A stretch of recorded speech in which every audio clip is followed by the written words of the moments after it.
وسلام على عباده الذين اصطفى أما بعد فأعوذ بالله من الشيطان الرجيم بسم الله الرحمن الرحيم كنتم خير أمة أخرجت للناس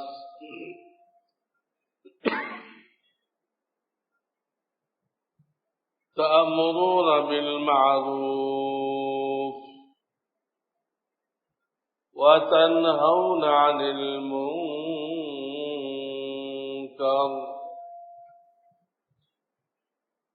وتؤمنون بالله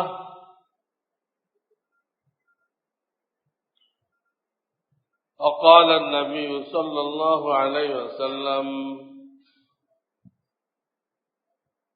أوحى الله إلى جبريل عليه الصلاة والسلام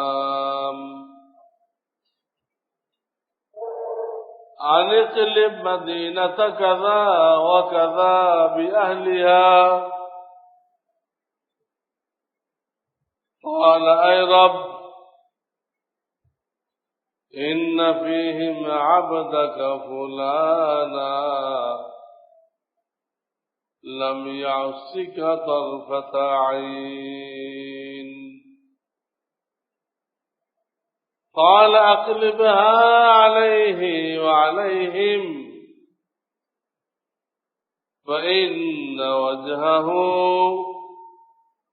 لم يتمعر في ساعة قط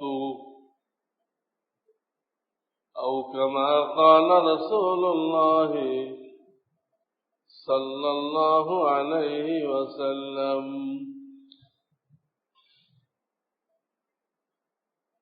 बुजुर्गान मोहतरम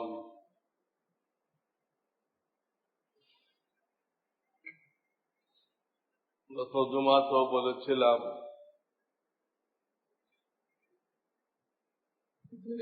বর্তমান যে মাস চলতেছে হিজরি বছরের প্রথম মাস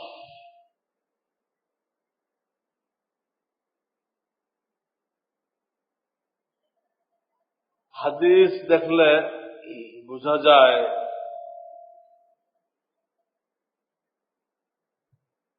এই মাস কুরবানির মাস,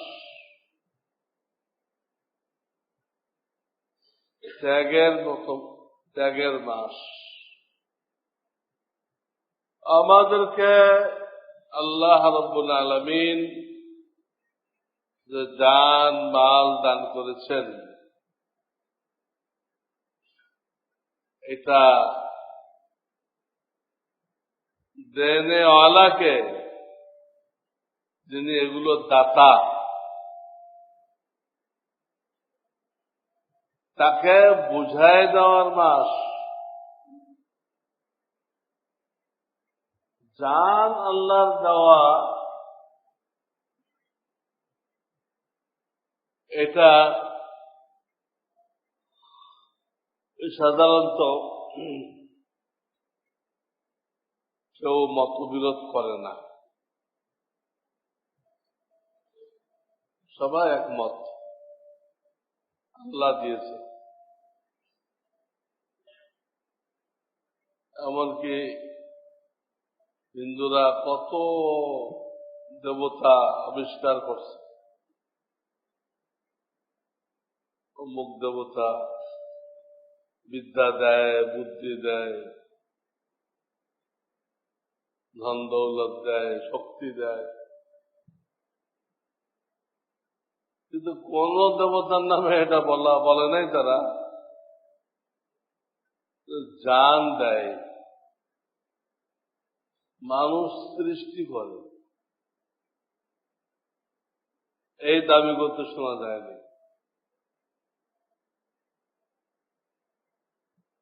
এবং তাদের দেবদেবীও আজীব। তারা যে দেবদেবীর পূজা করে সেটা আজীব।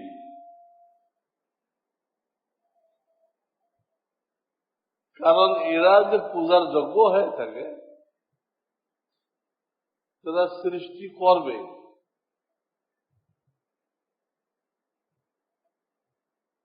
অথচ ওরা যাদের পূজা করে সেই খোদাদেরকে ওরা সৃষ্টি করে। ওরা সৃষ্টি করে, খোদা সৃষ্টি করবে আর ওরা ওদের খোদাকে সৃষ্টি করছে।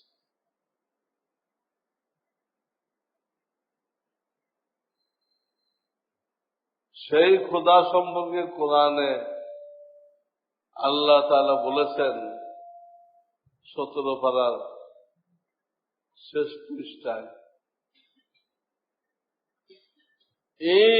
ইয়াসলুবহুমুয যুবাবু শাইআন লা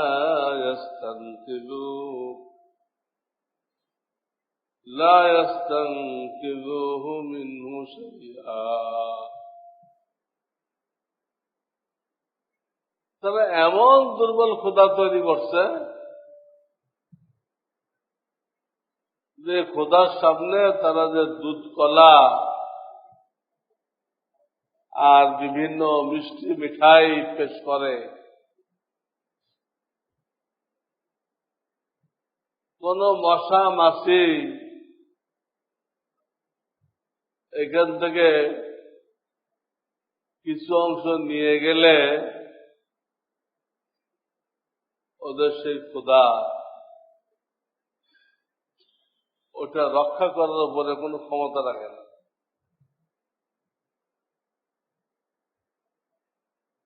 তার নামে যে ভোগ দেওয়া হয়েছে, ভেট চড়ানো হয়েছে, এগুলো যে রক্ষা করবে একটু ক্ষমতাও তাদের নেই।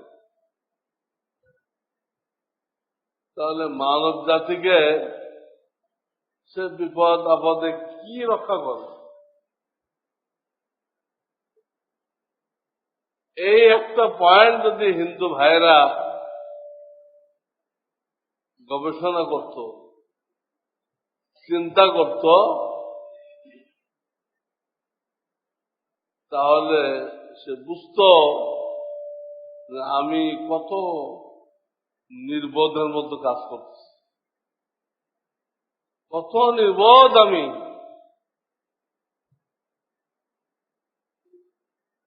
যে কোনো লোক চিন্তা করলে বুঝে আসবে।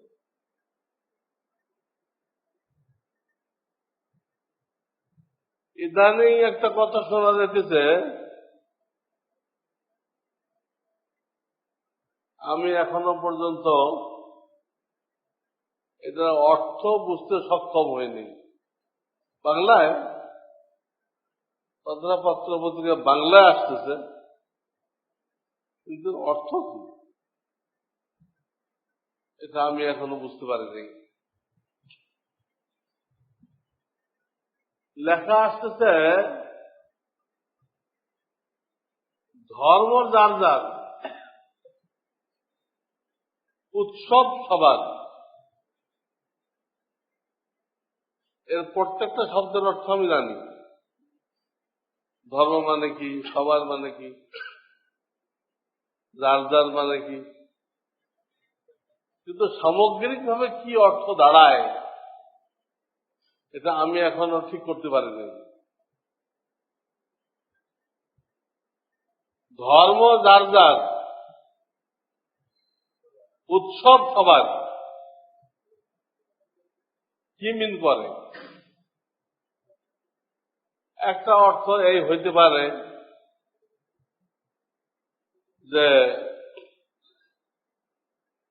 ঈদের সময় সব হিন্দুরা আমাদের বাড়িতে চলে আসবে, এসে আমাদের সাথে ঈদের নামাজ পড়বে, পড়ে গরু গোশত খাবে। আবার পূজার সময় আমরা সবাই হিন্দুদের বাড়িতে চলে যাব, যে পূজাতে শরীক হব। পূজা যে কি তাও তো বুঝি না। কতগুলো মূর্তি বানায়, ওখানে ক্যাসেট বাজায়, ওরা দেখে, ওখানে অনেক মিষ্টির দোকান থাকে, ওগুলো কেনে, কিনে বাড়ি চলে আসে। ইবাদত কোনটা? অনেক পয়সা খরচ করে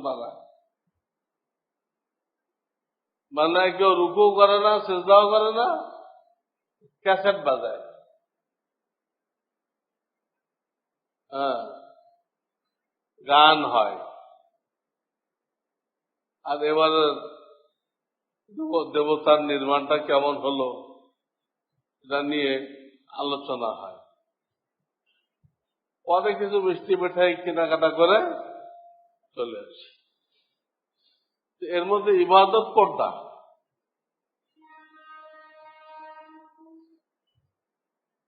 হ্যাঁ, কাঠ খড়ি দিয়ে বানালো এটি ইবাদত, না গান গাইলো এটা ইবাদত, না মিষ্টি কিনলো এটা ইবাদত? কোনটা ইবাদত? কিছুই তো নেই ওখানে। কারণ হিন্দুর সময় সব মুসলমানরা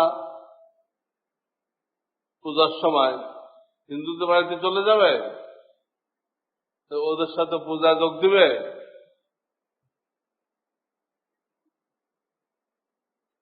তো এটা করলে তো কোন মুসলমানের ঈমান থাকবে না। কিতাবে লিখছে কুফর আর শিরক যে আকীদা, বিশ্বাস, কুফর আর শিরক, এই আকীদার দ্বারা মানুষ বেঈমান হয়। বিশ্বাসের দ্বারা, গলত বিশ্বাসের দ্বারা মানুষ ঈমান থেকে বহিষ্কার হয়ে যায়। তো বহিষ্কার হতে গেলে গলত বিশ্বাস লাগে। কথার কথা, সে গোলাম আহমদকে নবী মানল, তো এই লোকটা একটা নবী ছিল, নাউযুবিল্লাহি মিন যালিক। থাকতে পারে? আমাদের নবীর পরে কোন নবী আসতে পারে? এরকম মানল, ওই সেকেন্ডে কাফের। আর দেরি নেই,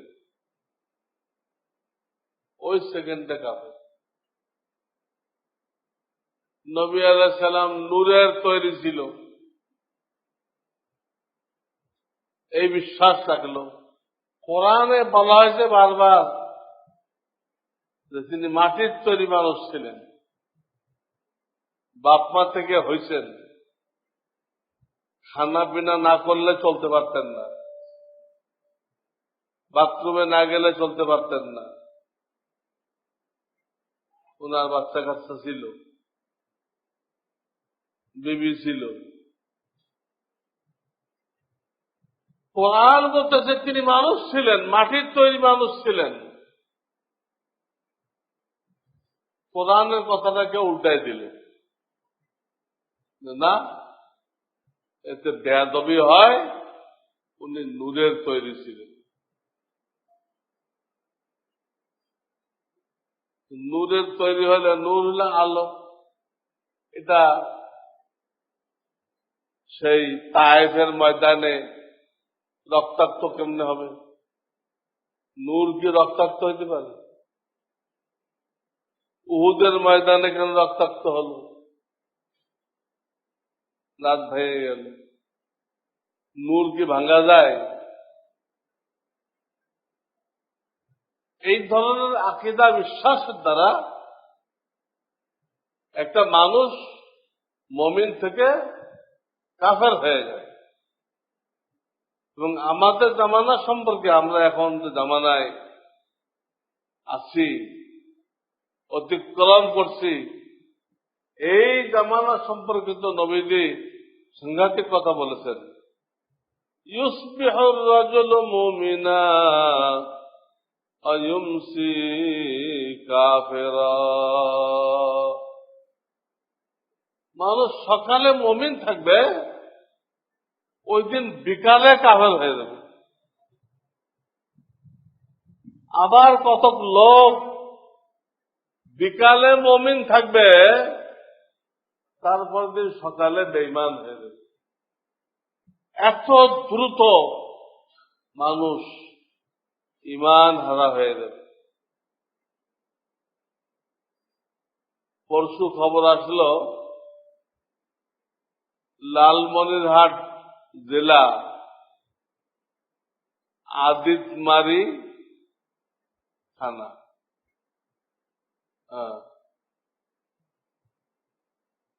তো সেখানে 80 জন মানুষ মুসলমান খ্রিস্টান হয়ে গেছে। নাউযুবিল্লাহ। খ্রিস্টানরা মামুলি সাহায্য করছে, এই সাহায্যের উপরে তারা বেঈমান হয়ে গেছে, কাফের হয়ে গেছে। অথচ ঈমান এত মূল্যবান জিনিস যে সারা দুনিয়া এর মূল্য হইতে পারে না। সারা দুনিয়া একজনকে দেওয়া হবে, আর সে ঈমান ত্যাগ করবে, এটাও সম্ভবপর না। সেখানে অতি সামান্য 50,000 টাকা একটা গাভী, এই পায়ে মানুষ বেঈমান হয়ে গেছে। ওইসব এলাকায় কোনো মাদ্রাসা নেই, ওলামা নেই, তবলিগ জামাত নেই। তবলিগ জামাত এই জন্য যায় না, মসজিদ তো আছে দুসাইডে ভাঙ্গা ভাঙ্গা মসজিদ, কিন্তু এগুলোতে উজু ইস্তেঞ্জাখানা নেই, উজুখানা বাথরুম এগুলো কিচ্ছু নেই। এলাকায় যারা আসে নামাজ পড়তে, বাড়িতে উজু করে আসে। কিন্তু মুসাফিররা যে যাবে তাদের কি হবে? এদের তো কোনো উপায় নেই, কার বাড়ি যাবে? এই জন্য আমি অনেক সময় আপনাদেরকে বলেছি, যে আপনাদের অনেকের ব্যাংকের মধ্যে এমন কিছু টাকা থাকতে পারে যেটা আপনি নিজের কোনো কাজে গ্রহণ করতে পারবেন না,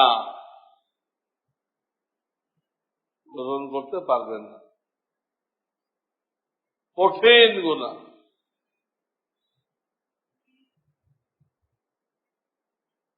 সেটা ব্যাংকে ছেড়ে আসা, এটাও ফতোয়ার কিতাবে মানা করছে। কি লাভ? যদি ছেড়ে আসলেন, কিছু অফিসাররা ভাগযোগ করে খাইল, তার থেকে ভালো আপনি উঠাই নিয়ে আসেন, যদি খাওয়ার জন্য না, ওটা দিয়ে এইসব এলাকায় বা যে কোনো মসজিদের উজুখানা বানান, পেশাবখানা, টয়লেট এগুলো বানান। এই আবেদনটা আমি কিন্তু আপনাদের কাছে অনেকবার করছি, আপনাদের তৌফিক থাকলে এই কাজটা করেন। এই কাজটা করলে অন্তত ওখানে দাওয়াত ও তাবলীগের লোকজন যেতে পারবে। গেলে তারা যখন আসা যাওয়া করবে, ঈমানের আলোচনা হবে, তো ওদের ওই ভেজাল বড়ি আর কেউ কিনবে না। বাইবেল প্রচার করতেছে, কোনো দাম থাকবে না, চরম মিথ্যুক। আমাদের কোরআনকে বিকৃত ভাবে পেশ করে, উল্টা করে। মুনাফেক সর্দার সম্পর্কে আয়াত নাযিল হলো। মুনাফেক সর্দার জানা আব্দুল্লাহ ইবনে উবাই ইবনে সালুল মারা গেল, আয়াত নাযিল হলো আপনি এর জন্য যদি 70 বারও আল্লাহর কাছে মাপ চান, আল্লাহ মাফ করবে না। এর জন্য নাযিল হয়েছে, আর কারোর জন্য না। নবীজি বললেন যদি এই আয়াতের এই অর্থ হতো 70 বার করলে তো মাফ করবে না, যদি 71 বার যদি করা হয় বা 80 বার যদি করা হয়, তাহলে আমি এই মুনাফিকের যে হেড অব দি ডিপার্টমেন্ট, আমি এর জন্য ইস্তেগফার করতাম। যদিও মুনাফিক উম্মত আমার, এটা দোজখে গেলে আমার কোনো লাভ নেই, বেহেশতে গেলে আমার ফায়দা, আমার মিশন সাকসেসফুল। আমি তো জানতাম যে এই আয়াতের অর্থ 70-এর বেশি মাফ চাইলে আল্লাহ মাফ করবেন, তা আমি করতাম এটা। কিন্তু এখানে 70-70 কিছু না। এখানে আল্লাহ বুঝাইছে যত বেশি আপনি পারেন, 70 লাখ করেন, এর কোনো ক্ষমা নেই। এই আয়াতের অর্থ। এই আয়াতটা 10 পারায় একটা নির্দিষ্ট ব্যক্তি সম্পর্কে নাযিল হয়েছে, নির্দিষ্ট ব্যক্তি। আর খ্রিস্টানরা, তাদের পাদ্রীরা এই আয়াতটা সব মুসলমানকে দেখাই দিতে, দেখছ তোমাদের নবীর আল্লাহর কাছে কোনো দাম আছে? উনি তোমাদের জন্য 70 বার ক্ষমা চাইল, তোমাদের মাফ হবে না। আর আমাদের নবী, উনি আল্লাহর ছেলে ছিলেন, ওনার ক্ষমা চাওয়ার দরকার নেই, খালি তুমি ওনাকে বিশ্বাস করো। ঈসা আলাইহিস সালাম, যিশু আল্লাহর পুত্র ছিল, সারা বিশ্বের পাপ মোচনের জন্য উনি চুলিবিদ্ধ হয়ে মারা গেছে, তুমি এটা বিশ্বাস, উনি এত পাওয়ারফুল, তো বিশ্বাস করার সাথে সাথে তোমার সব পাপ মোচন হয়ে যাবে। আর তোমাদের নবীর কোনো পাওয়ার নেই, এটা কোরআন শরীফে আল্লাহ নিজেই বলে দিচ্ছে, এই আয়াত খুলে দিচ্ছে। এখন ওইসব এলাকায় যে পাবলিক থাকে, এ তো নিরেট মূর্খ,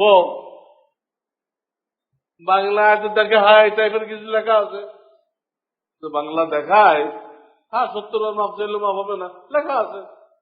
কিন্তু সারে নজরুল তো জানে না যে এটা যাত্রার ব্যাপারে বলা হয় নাই, একটা নির্দিষ্ট ব্যক্তির ব্যাপারে বলা হয়েছে, নির্দিষ্ট ব্যক্তির ব্যাপারে বলা হয়েছে। এই পাদ্রীরা এই ধরনের যত আয়াত আছে সবগুলো উল্টা ভাবে এইভাবে ব্যাখ্যা করতেছে, শানে নুজুল ছাড়া, শানে নুজুল ছাড়া। তো মানুষ ওদের খপ্পরে পড়তেছে। যদি রাজধানীর ধনীরা ওই এলাকায় মাদ্রাসা খুলতো বা মসজিদ গুলোতে কমপক্ষে টয়লেট দিয়ে দিত, আর দাওয়াত তাবলীগের লোকেরা আসা যাওয়া করত, তাহলে হাজার লোকের ঈমান হেফাজত হয়েছে। কেন আমরা বসে আছি?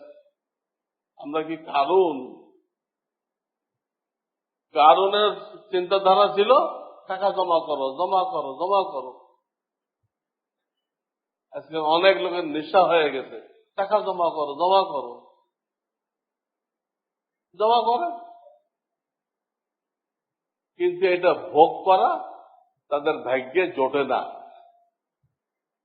জমা করতে পারে কিন্তু কোনো কাজে তাদের আসে না। ঢাকায় এক প্রসিদ্ধ বক্তা ছিল, ইন্তেকাল হয়ে গেছে, মাওলানা আব্দুল গাফফার। উনি ওয়াজে বলতেন, আরে আমার আল্লাহ রে, মাল দিলি গাধা রে, গাধা গেল ময়রা, মাল রইল এদারে টাকা জমা করতেছে, এদের কোনো কাজে লাগবে? এটা হাদিস আছে, কোনো কাজে আসবে না। যদি সে খাইলো পড়লো এটা কাজে আসলো, যদি আল্লাহ রাস্তায় ব্যয় করলো এটা কাজে আসলো, যদি রেখে গেল এটা দিয়ে গুনাহ হবে আর সে ডান্ডা খাবে। রেখে গেল তার ছেলে পেলে যদি আল্লাহওয়ালা না হয়, দিনদার না হয়, এই পয়সা গোনার জন্য ব্যয় করবে। এটা তারা কষ্ট করে অর্জন করে নাই, এই পয়সার কদর তারা বুঝবে না। ইসলামে মাল জমা করার কোন থিওরি নেই। তুমি ব্যয় করতে থাকো, আল্লাহর পক্ষ থেকে আসতে থাকবে। এটা স্রোত, স্রোতের মতো খরচ করতে থাকো, খরচ করতে থাকো, আসতে থাকবে, আসতে থাকবে, আসতে থাকবে। হাদিস, ইয়া বেলাল লা তাখুফ মিন দিলার সে ইকলালা, হে বেলাল আরশ আল্লাহ থেকে দান করলে কম হবে এই ভয় করো না। আমি যে মাদ্রাসা আছি, এই মাদ্রাসার প্রতিষ্ঠাতা সভাপতি ইন্তেকাল হয়ে গেছে, মতিঝিল মালিক ম্যানশনের মালিক। উনি নিজে বলছেন আজকে যদি 50,000 টাকা দান করি, আজকে যদি 50,000 টাকা দান করি, তা আমার নর্মাল প্রতিদিন যে লাভ হয়, ওনার রড সিমেন্টের দোকান ছিল ফার্ম গেট, তেজতুরি বাজার। উনি নিজে বয়ান করছেন, আমি নিজ কানে শুনছি। আজকে যদি 50,000 টাকা একটা মাদ্রাসায় দেই, তো দেখা গেছে প্রতিদিন যে লাভ হয়, ওই লাভের থেকে এই 50,000 টাকা তো আসেই, আরো কিছু বেশি আসে। দেনে আল্লাহরা পরীক্ষা করে দেখছে, আর বাকিরা কারুন কারুন হয়ে বসে আছে। কারুনও গেড়ে গেছে, তার সঙ্গীরাও গেড়ে গেছে, কাটতেই থাকবে। এই জন্য আমি বারবার বলি, এইসব এলাকায় মাদ্রাসা করতে হবে, কমপক্ষে টয়লেট করে দেন সুদের টাকা দিয়ে। সবের নিয়ত করবেন না, কিন্তু আপনি যে আল্লাহর হুকুম মানলেন, ওই টাকা ওই জায়গায় ব্যয় করলেন, আল্লাহর হুকুম মানা হলো, এর ধরনের তো সব পাবেন।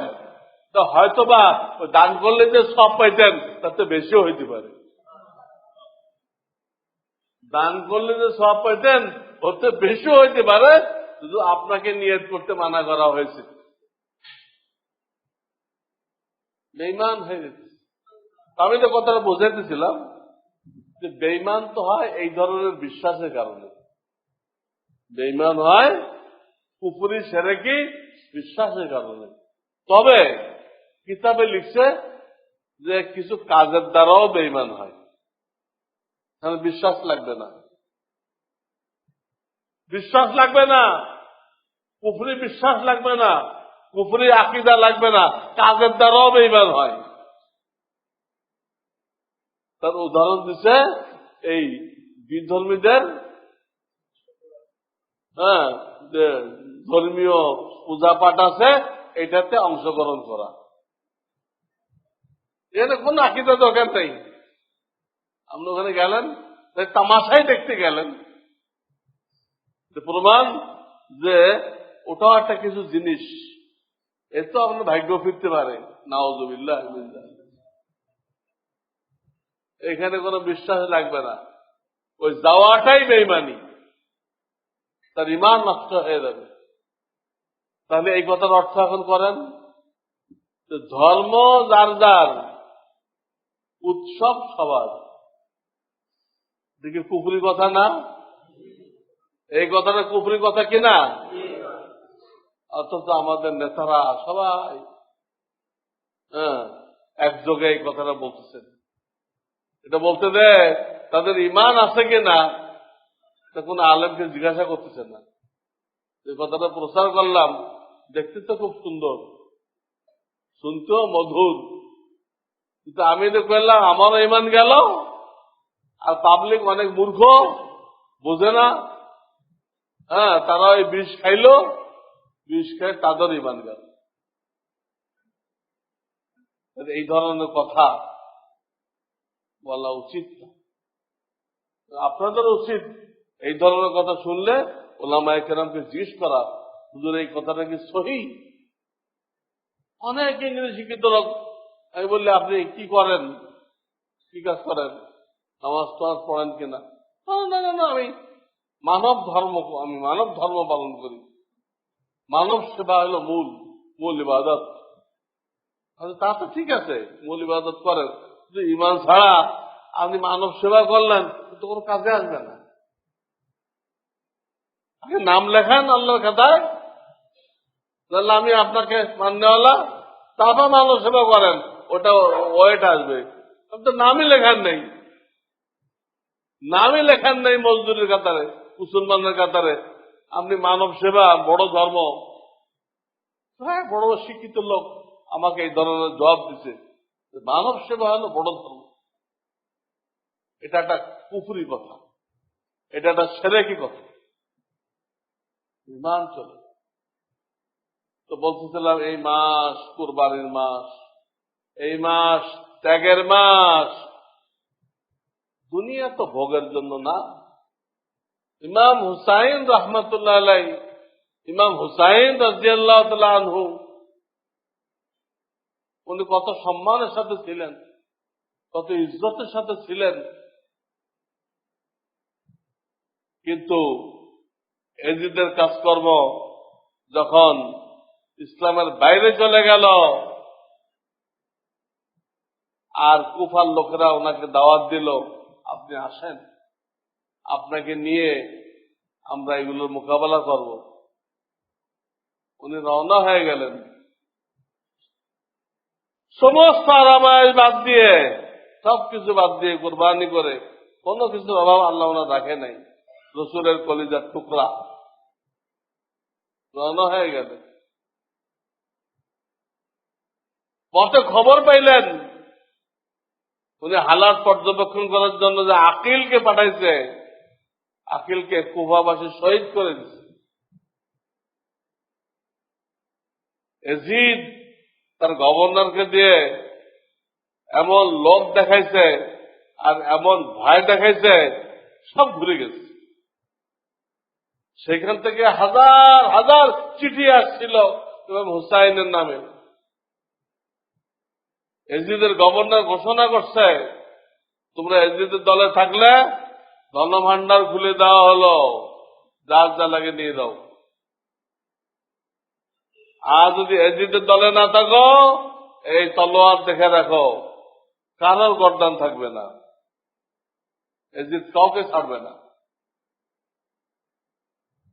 এই ঘোষণার পরে উনি যাকে হালাত দেখতে পাঠাইছিল সে লোক শহীদ। উনি আরো লোক পাঠাইলেন গোপনে, তারা কি বলে, অমুক অমুক সর্দার চিঠি পাঠাইছে, তারা কি বলে দেখো। তারা অস্বীকার করলো যে আমরা ইমাম হুসাইনের কাছে কোনো চিঠি লিখে নাই। লিখছে কিন্তু এজিদের তলোয়ারের ডরে আমরা লিখে নাই। এই মুহূর্তে উনি ফিরে আসতে পারতেন, কিন্তু উনি একটা লক্ষ্য নিয়ে বের হয়েছিলেন, এই জন্য উনি ফিরলেন না। না, আমি অন্যায় প্রতিবাদ করে যাব, আমার জান আল্লাহর হাতে, আল্লাহ চাইলে রাখবে, না চাইলে না রাখবে, সেটা দেখার বিষয় না। আমাকে আল্লাহ ক্ষমতা দিচ্ছে, আমার কথা মানুষ শোনে, আমি ক্ষমতা প্রয়োগ করি। যারা বিস্তারিত জানতে চান, এখানে গেটে আমার লেখা একটা বই আছে, ইসলামী খেলাফত ধ্বংসের প্রকৃতি ইতিহাস। এই বইয়ের মধ্যে কারবালার পুরো ঘটনা লেখা আছে, দেখেন। সবকিছু জানা সত্ত্বেও উনি গেলেন, কারণ ইসলামে সৎ কাজের আদেশ, অসৎ কাজের নিষেধ অত্যন্ত গুরুত্বপূর্ণ একটা অধ্যায়। গুরুত্বপূর্ণ অধ্যায়। প্রত্যেকে শক্তি সামর্থ্য অনুযায়ী করতে হবে। আমি সামনে ব্যাখ্যা দিব, শক্তি সামর্থ্যের অর্থ কি ব্যাখ্যা দিব। এটা করতে হবে। নামাজ রোজা যেরকম ফরজ, সৎ কাজের আদেশ, অসৎ কাজের নিষেধ এইরকম ফরজ। এই ফরজ আদায়ের জন্য তিনি আগে বাড়লেন, এজিদের বাহিনীর মুখোমুখি হইলেন, পানি বন্ধ করে দিল, তুমুল যুদ্ধ হলো। ওনার মোকাবেলায় কে টিকে? ও তো বহুত বড় সৈনিক ছিলেন, কিন্তু না খেয়ে কতক্ষণ করা যায়, পানি ছাড়া কতক্ষণ বাঁচা যায়। শেষ পর্যন্ত ঢলে পড়লেন। শিমর ইবনে যুল জওশান নামক এক মুনাফিক, এক পশু, ওনার গর্দানকে বিচ্ছিন্ন করল। ইতিহাস লম্বা, বড় পুরস্কারের আশায় সেটা এজিদের দরবারে নিয়ে গেল। লম্বা ইতিহাস। এই মাস এই কথাগুলো মনে করায় দেয় যে ওনারা অন্যায়ের প্রতিবাদের জন্য কি পরিমাণ ত্যাগ করছেন। আর আজকে আমরা কি করছি? আমাদের ছেলেবেলে নামাজ পড়ে না, চাকরিতে না গেলে রাগ করি, নামাজ না পড়লে কিছুই বলে, রোজা নেই, উল্টা পাল্টা করতেছে। আর আজকাল কতগুলো খবর আসতেছে, খবরটা শুরু হয়েছে দিল্লি থেকে, শেষ হয়েছে ঢাকাতে এসে। রাজপথে ছুরি দিয়ে কুপিয়ে কুপিয়ে মানুষ হত্যা করতেছে। পাশের থেকে লোক যেতেছে, দিনে দুপুরে লোক যেতেছে, গাড়ি যেতেছে, হুন্ডা যেতেছে, সবকিছু যেতেছে। ওনারা সেলফি ছবি তুলতেছে। কি এক লানত নাজল হয়েছে এই উম্মতের উপরে, সেলফি ছবি তুলতেছেন, কিন্তু কেউ এই মানুষটাকে বাঁচানোর কোনো চিন্তা করতেছে না। ছবি তুলতেছে, বাঁচাইতেছে না। তাহলে অন্যায়ের প্রতিবাদের পজিশনটা কি? আমি একটা বিচ্ছিন্ন ঘটনা কইলাম, পজিশনটা কি, কোথায় আছে? এর নাম তো ইসলাম শিখায় না। ওটা না আছে হিন্দুদের দেশে হয়েছে। এই ঘটনা এই পর্যন্ত কয়েকদিনের মধ্যে আমাদের দেশে 2 জায়গায় হয়েছে। কেউ কি আসছে? আগায় আসছে, ছবি তুলছে, আগায় তো কেউ আসেনি। তো এই দায়িত্ব সম্পর্কে ইনশাআল্লাহ আরো আলোচনা হবে। আমাদের বুঝতে হবে